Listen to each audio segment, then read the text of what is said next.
To buy stock on the Robinhood app in 2025, start by downloading and installing the Robinhood app from the App Store on your mobile device. Once installed, open the app and tap on the Sign Up button to create an account. You will need to provide some basic information such as your name, email address, and password. You will also need to provide some personal and financial information to comply with regulatory requirements. After creating your account, you will need to fund it by linking your bank account or using other payment methods accepted by Robinhood. To do this, go to the Transfer Funds section of the app and follow the prompts to link your bank account. You can also set up a recurring transfer to automatically fund your account. Once your account is funded, you can start searching for stocks to buy. Use the search bar at the top of the screen to find the stock you are looking for by typing in the company name or ticker symbol. You can also browse through the various categories and lists of stocks, such as the most popular or trending stocks.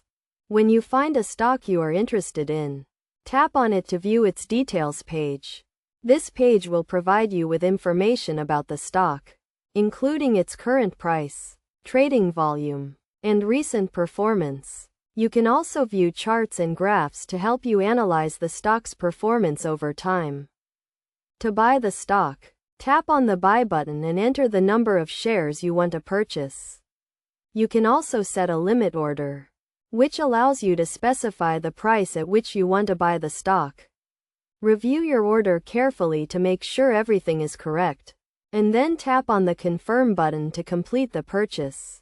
It is also important to understand the different types of orders you can place on Robinhood, such as market orders, limit orders, and stop-loss orders. A market order will execute immediately at the current market price, while a limit order will only execute at the price you specify.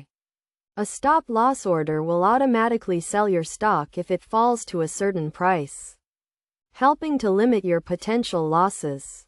Finally, it is always a good idea to do your own research and consider your own financial goals and risk tolerance before buying any stock. You should also consider diversifying your portfolio by buying a variety of different stocks to minimize your risk. By following these steps and doing your own research, you can start buying stock on the Robinhood app and begin building your investment portfolio.